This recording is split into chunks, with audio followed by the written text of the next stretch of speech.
Hello दोस्तों, आज हम एक्सप्लेन करेंगे नेटफ्लिक्स की सबसे बेस्ट वेब सीरीज़ को। और अगर आप लोगों ने इसके पिछले एपिसोड नहीं देखे हैं तो मेरी प्लेलिस्ट चेक कीजिए, आपको इसके सारे एपिसोड मिल जाएंगे। तो चलिए वीडियो शुरू करते हैं।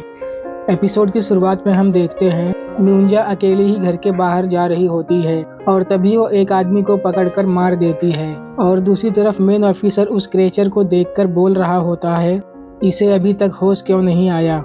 तब उसका साथी बोलता है, शायद हमने इसके ऊपर नाइट्रोजन गैस ज़्यादा ही यूज़ कर ली है, इसीलिए शायद ये अभी तक बेहोश है। और तभी वो साइंटिस्ट कमिश्नर की वाइफ को वहाँ पर लेकर आता है। तब वो क्रेचर को देखती है और वो क्रेचर को देख रही होती है। तभी उस क्रेचर को होश आ जाता है और वो कमिश्नर की वाइफ के ऊपर अटैक करने की कोशिश करती है, लेकिन वो उसको कुछ भी नहीं कर पाती क्योंकि वो क्रेचर एक लॉकअप के अंदर बंद होती है। और दूसरी तरफ हमें कैप्रिकॉन और उनके साथियों को दिखाया जाता है और उन लोगों को पुलिस वालों ने जेल के अंदर बंद करके रखा गया होता है। और तभी कैप्रिकॉन का एक साथी बोलता है, हमारे मालिक कब आएंगे हमको यहाँ से छुड़ाने के लिए। और दूसरी तरफ जूही सेंची के घर के पास आती है देखने के लिए कि सेंची अभी तक वापस आया या नहीं। और तभी हमें सेंची को दिखाया जाता है जो कि बहुत ही ज़्यादा बुरी हालत में होता है। और तभी सेंची देखता है कि कमिश्नर की वाइफ भी इन सारे गलत कामों में इन्वॉल्व होती है और उसी के कहने पर ये सारे एक्सपेरिमेंट हो रहे होते हैं। और जब कमिश्नर की वाइफ एक कमरे में अकेली होती है तभी सेंची भी उस कमरे में आता है और वो कमिश्नर की वाइफ को बोलता है, चुपचाप मेरी मदद करो नहीं तो मैं तुमको जान से मार दूंगा। और तब सेंची कमिश्नर की वाइफ की पीछे गन रखकर उसको हॉस्पिटल के बाहर लेकर आता है और वो उसके साथ गाड़ी में बैठ जाता है। और तब उनका ड्राइवर उन दोनों को हॉस्पिटल के बाहर लेकर जाता है और तभी सेंची गाड़ी के अंदर ही बेहोश हो जाता है। और दूसरी तरफ जूही सेंची के घर के बाहर आकर चेक करती है कि सेंची अभी तक हॉस्पिटल से जिंदा वापस आया है या नहीं। और जब जूही वापस घर आती है तब उसके पापा बोलते हैं, 4 दिन बीत चुके हैं लेकिन सेंची अभी तक वापस नहीं आया। इसका मतलब है सेंची को जरूर कुछ हो चुका है और मुझे लगता है वो मर चुका है और इसीलिए वो अभी तक वापस नहीं आ पाया है। और इसीलिए मैंने फैसला किया है कि कल हम इस शहर को छोड़कर कहीं दूर चले जाएंगे।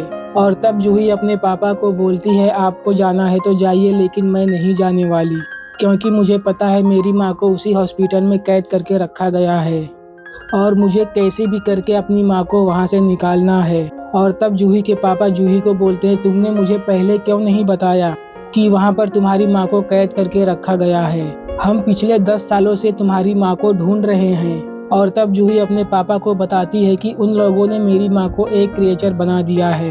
वो वही क्रिएचर है जिसने उस लॉकअप में बहुत सारे कैदियों को जान से मार दिया है और हमारे ऊपर भी हमला किया था। ये सुनकर जूही के पापा को बहुत ज़्यादा शौक लगता है। और दूसरी तरफ मेन ऑफिसर अपने कैबिन में होता है और वो देखता है क्रिएचर बहुत ही ज़्यादा गुस्से में होती है। और तब उनका दूसरा साथी पूछता है कि आज ये इतने गुस्से में क्यों है। तब मेन ऑफिसर बोलता है, ये आज इतनी ज़्यादा गुस्से में इसलिए है कि ये अपनी बेटी को ढूंढ रही है। और दूसरी तरफ हमें कैप्रिकॉन को दिखाया जाता है जिसको पुलिस वाले बहुत ही ज़्यादा टॉर्चर कर रहे होते हैं और वो उससे पूछ रहे होते हैं कि बताओ वो सारे कैदी कहाँ पर हैं जिसको तुमने अपने ट्रक में बिठाकर उस हॉस्पिटल से बाहर लेकर आए थे। तब कैप्रिकॉन बोलता है, मुझे इसके बारे में कुछ भी नहीं पता है। और वो पूछते हैं, बताओ तुम्हारा मालिक सेंची कहाँ पर है। कैप्रिकॉन बोलता है, मुझे कुछ भी नहीं पता कि तुम मुझसे क्या पूछ रहे हो। कैप्रिकॉन बोलता है, मुझे कुछ भी समझ में नहीं आ रहा कि तुम मुझसे ये सब क्या पूछ रहे हो और क्यों पूछ रहे हो।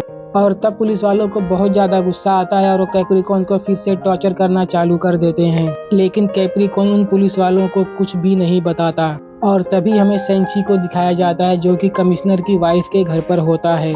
और तभी कमिश्नर की वाइफ सेंची के पास आती है और वो बोलती है, तुम धीरे धीरे बिल्कुल ठीक हो रहे हो। तब सेंची उससे पूछता है, बताओ मैं यहाँ पर कितने दिन से हूँ। तब कमिश्नर की वाइफ बताती है कि तुम यहाँ पर पिछले 4 दिन से बेहोश पड़े थे और अब तुमको होश आया है। और तब कमिश्नर की वाइफ बोलती है, जो तुमने मेरे साथ हॉस्पिटल में किया वो तुमको नहीं करना चाहिए था। और तब सेंची उनसे माफ़ी मांगता है। सेंची बोलता है, मुझे माफ़ कर दो, मैं मजबूर था इसीलिए तुम्हारे साथ मुझे ये करना पड़ा। और दूसरी तरफ कमिश्नर के पास एक मैसेज आता है कि हमारे शहर में कोई सीरियल किलर घूम रहा है जो एक एक करके बहुत सारे लोगों को मार रहा है। और तब कमिश्नर उन मरे हुए लोगों की बॉडी को देख रहा होता है। और दूसरी तरफ सेंची अपने घर पर वापस आता है और तब उसकी नौकरानी सेंची को देखकर बहुत ज़्यादा खुश होती है और तब वो सेंची को बोलती है कैप्रिकॉर्न को पुलिस वालों ने कैद करके रखा हुआ है और वो लोग उसको बहुत ही ज्यादा टॉर्चर कर रहे हैं और इसीलिए हमें कैप्रिकॉर्न और उसके साथियों को बहुत जल्द वहाँ से बाहर निकालना होगा। और तब सेंची बोलता है बताओ कहाँ पर है वो। और दूसरी तरफ सेंची के साथियों को वो पुलिस वाले बहुत ही बुरी तरह से मार रहे होते हैं। तभी सेंची उस पुलिस स्टेशन में आता है और वो अपने साथी को पुलिस वालों से बचाता है और वो बोलता है मुझे थोड़ा वक्त दो, मैं अभी कमिश्नर से बात करता हूँ। तब सेंची कमिश्नर के पास जाता है और वो कमिश्नर से बोलता है जितने लोगों को आपने लॉकअप में बंद किया है वो मेरे साथी हैं और उनको जल्द से जल्द वहाँ से छोड़ दो, नहीं तो इस शहर में जितनी भी दुकानें हैं मेरे बोलने पर सारी दुकानें बंद हो जाएंगी और हम स्ट्राइक चालू कर देंगे। और तब कमिश्नर बोलता है तुमको जो भी करना है कर सकते हो। और तब सेंची बोलता है अगर मैंने सबको ये बता दिया कि मैं आपके ही बोलने पर उस हॉस्पिटल के अंदर गया था और उस लड़की मिंजा को वहाँ से बाहर निकालने का ऑर्डर आपने ही दिया था क्योंकि आपका उसके साथ अफेयर चल रहा है और वो लड़की आपके बच्चे की माँ बनने वाली है, तो आपकी इज्जत पूरी तरह से खत्म हो जाएगी। ये सुनकर कमिश्नर डर जाता है और तब सेंची कमिश्नर से बोलता है मैंने अपना वादा पूरा किया और अब आपकी बारी है। तब वो कमिश्नर सेंची के सारे साथियों को छोड़ने के लिए तैयार हो जाता है और तब सेंची कैप्रिकॉर्न और अपने सभी साथियों को लॉकअप से बाहर लेकर आता है। और जब सेंची घर पर आता है तब उसकी नौकरानी बोलती है आप जब से यहाँ पर नहीं थे तब एक लड़की यहाँ पर रोज जाकर आपका रास्ता देखती है, तो आप जाकर उस लड़की से मिल लीजिए। और तब सेंची जूही से मिलने के लिए जाता है और जूही सेंची को देखकर बहुत ही ज़्यादा खुश होती है। सेंची बोलता है मुझे माफ़ कर दो, मुझे आने में थोड़ी देर हो गई। और दूसरी तरफ कमिश्नर अपनी वाइफ से पूछ रहा होता है क्या तुमको पता है उस हॉस्पिटल के अंदर क्या हो रहा है। तब उसकी वाइफ बोलती है मुझे कुछ भी नहीं पता। और तब कमिश्नर बोलता है मुझे बताओ तुमने मिंजा के साथ क्या करवाया है उस हॉस्पिटल के अंदर।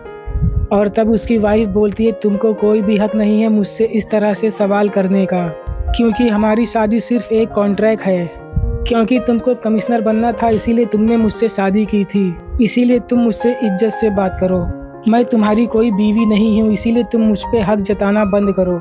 और तब कमिश्नर बोलता है शायद तुम सेंची को पसंद करने लगी हो, लेकिन शायद तुमको नहीं पता कि सेंची जूही को पसंद करता है, वो तुम्हारे चक्कर में कभी भी नहीं आएगा, तुम्हारी तो किस्मत ही खराब है।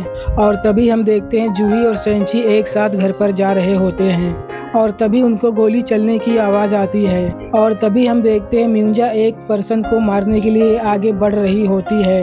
वो पर्सन मिंजा के ऊपर गोली चला रही होती है लेकिन उसको कोई भी फर्क नहीं पड़ता। मिंजा उस आदमी के ऊपर बैठकर उसको बहुत ही बुरी तरह से मारने लगती है और तभी वहाँ पर सेंची और जूही आ जाते हैं। तब मिंजा उन लोगों के ऊपर भी हमला कर देती है और तभी सेंची को पता चलता है कि शायद ये भी क्रेचर बनने वाली है, क्योंकि मिंजा ने ही उस कप का पानी पिया था जिसके अंदर वायरस को मिलाया गया था। और तब सेंची बोलता है ये तुमको क्या हो गया है, अपने आप को संभालो। और तभी मिंजा होश में आती है और तभी जूही बोलती है मुझे लगता है हॉस्पिटल के अंदर इसके ऊपर कोई ना कोई एक्सपेरिमेंट किया गया है। ये सुनकर मिंजा वहाँ से भाग जाती है और तब वो लोग उसका पीछा करते हैं और ये सारी खबर कमिश्नर के पास भी आ जाती है। और दूसरी तरफ मिंजा अपने आप को बचाने के लिए भाग रही होती है और पुलिस वाले उसको देख लेते हैं और उसको पकड़ने की कोशिश करने लगते हैं और मिंजा को कुछ भी समझ में नहीं आ रहा होता कि उसके साथ ये सब क्या हो रहा है और सारे पुलिस वाले उसको ढूंढने की कोशिश कर रहे होते हैं। और तब जूही सेंची से बोलती है अगर पुलिस वाले उसको पकड़ लेंगे तो उसको जान से मार देंगे, इसीलिए हमें कैसे भी करके मिंजा को बचाना होगा।